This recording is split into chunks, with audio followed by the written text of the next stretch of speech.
যেটা শেখ মুজিব নিজে বলেছিলেন, সেই জিনিসটাকেই তো চূড়ান্তভাবে নির্বাসনে পাঠিয়েছে শেখ হাসিনা এবং নির্বাচন কমিশন মিলে। এজন্য আমি এটাকে বলি যে এটা হচ্ছে নির্বাসন কমিশন, নির্বাচন না। রাষ্ট্র এবং সরকার দুটো তো আলাদা জিনিস।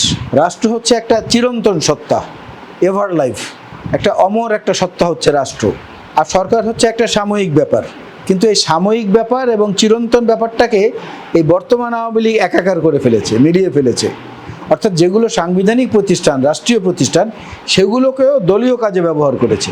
সেগুলোকে দলীয় কাজে ব্যবহার করে ভিন্ন মত এবং অন্য মত দুটোই, ভিন্ন মত এবং অন্য মত সমস্ত লোকদেরকে দমন পীড়নের মধ্য দিয়ে এমন একটা রাজত্ব তৈরি করেছে, যেটা শেখ মুজিবুর রহমান সাহেব করেছিলেন একদলীয় শাসন, তার কন্যা সফলতার সাথে করেছেন এক ব্যক্তির শাসন। ওয়ালটন ফ্রিজ কিনে অনেকের মতো আপনিও হয়ে যেতে পারেন মিলেনিয়াল।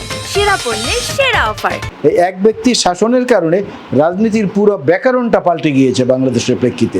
এই ব্যাকরণের সঙ্গে আগের কোনো ব্যাকরণের সঙ্গে মেলানো যাবে না, এমনকি বাকশালের সঙ্গেও না, কারণ এটি হচ্ছে এক ব্যক্তির শাসন।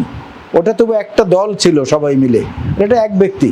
আওয়ামী লীগের সাধারণ সম্পাদক বোধহয় 5 মিনিট আগে জানেন না যে তার সভাপতি বা তার সভানেত্রী 5 মিনিট পরে কি বলবেন, সে জায়গাটা নিয়ে গেছে। সুতরাং আগের ব্যাকরণের সঙ্গে কোনো রকমই এটা তুলনীয় না। আগের রাজনীতিতে কি হতো, পয়লা বৈশাখে কিংবা পয়লা জানুয়ারিতে বিএনপির পক্ষ থেকে শেখ হাসিনা থেকে শুরু করে আওয়ামী লীগের নেতাদের নানা উপাধি দেওয়া হতো, সেগুলো আবার মিডিয়ায় আসতো। আবার আওয়ামী লীগের পক্ষ থেকে বেগম খালেদা দিয়ে এবং বিএনপির নেতাদের নানা রকম উপাধি দেওয়া হতো। তার মধ্যে একটা রসিকতা ছিল, সভ্যতা ভব্যতা ছিল। এখন তো কাপড় ধরে টানাটানি করে দস্তুর মতো। এখন বর্তমান যিনি এই দেশের সেই প্রধানমন্ত্রী হিসাবে আছেন, আওয়ামী লীগের সভানেত্রী হিসেবে আসেন, তিনি তো বেগম খালেদা জিয়াকে পদ্মা নদীতে ডুবিয়ে মারতে চান, ব্রিজ থেকে ফেলে দিয়ে। ডক্টর ইউনূসের মতো এত বড় সারা পৃথিবী খ্যাত একজন সম্মানিত ব্যক্তি, তাকে পদ্মায় 8-10টা চুবানি দিয়ে উঠাইতে বলেন। আকবর আলী খান সাহেবের মতো লোককে পঙ্গু বলেন, ল্যাংড়া বলেন, অনেক কিছু বলেন। বিশ্ব স্বাস্থ্য কেন্দ্রের প্রতিষ্ঠাতা অধ্যাপক আবদুল্লাহ আবু সাঈদ, তাকেও জাতাভাবে আক্রমণ করেছেন। মাহমুদুর রহমানকে, তারপরে ব্যারিস্টার মইনুল হোসেনকে, আশরাফুদ্দৌলা সাহেবকে, এরকম জাতীয় বরেণ্য ব্যক্তিবর্গ যারা, প্রত্যেককে তিনি অপমান অপদস্থ করে শান্তি পান। সুতরাং ব্যাকরণটা এই আওয়ামী লীগের উদ্যোগী চূড়ান্তভাবে পাল্টে দেওয়া হয়েছে। রাজনীতির কোনো গ্ল্যামার বা রাজনীতির এখন যে একটা মর্মভেদী যে একটা সৌন্দর্য, সেটাকে ধ্বংস করে দেওয়া হয়েছে।